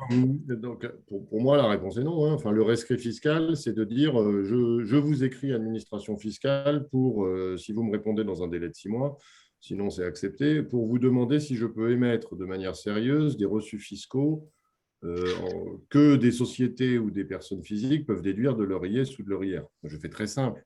Et je vous justifie que j'ai un objet social particulier qui est d'une certaine manière d'intérêt général. À partir du moment où ces activités, enfin là, c'est l'objet associatif qui est en jeu. Cette association peut mener des opérations économiques. Alors évidemment, si elle mène des opérations lucratives, ça n'est plus un objet associatif. Mais si elle mène des opérations dans le cadre d'un SIEG, le SIEG ne met pas en cause le rescrit. Après, il faut se souvenir que le contrôle du SIEG va être fait par la collectivité mandataire, alors que le contrôle de l'association porteuse, qui a une vie associative et peut-être d'autres choses à faire, elle ne se résume pas au SIEG, est un contrôle préfectoral, dans les faits un peu plus léger, mais dans le fond beaucoup plus profond, puisque l'objet même associatif peut être mis en cause par la préfecture si vous vous amusez à mener des activités lucratives, à avoir déguisé une association alors qu'en fait vous êtes le seul dirigeant, et à avoir embauché toute votre famille pour faire semblant d'avoir un conseil d'administration. Voilà. Ça n'existe jamais, mais le rescrit n'est pas incompatible, bien au contraire. Ouais. Nous, on a eu plutôt le cas où des structures en fait étaient plutôt embêtées par le fait qu'on passe par des marchés. notamment par rapport au rescrit fiscal, puisque derrière il y avait un acte, on va dire, commercial, plutôt que le fait de passer par un SIEG. Donc voilà, et quelque part, voilà, ça leur permettait d'éviter cette problématique-là. Merci beaucoup. Un très grand merci à tous, hein, vraiment. Monsieur Guéret, mais aussi voilà, les deux autres personnes du cabinet SPQR, à Lucien Daponte et à Alban Derrien pour vos interventions.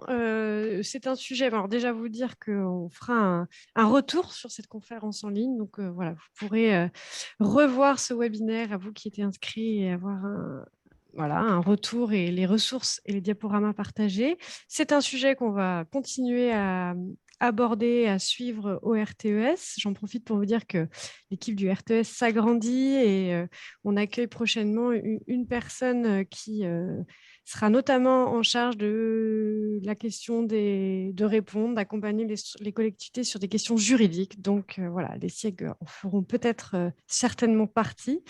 Et vous invitez aussi à notre prochaine conférence en ligne qui a lieu le 25 mai sur la question des filières, de la filière textile et de la place des structures de l'économie sociale et solidaire dans celle-ci. Encore merci à tous et à bientôt et bonne fin de journée. Au revoir. Merci. Au revoir. Au revoir.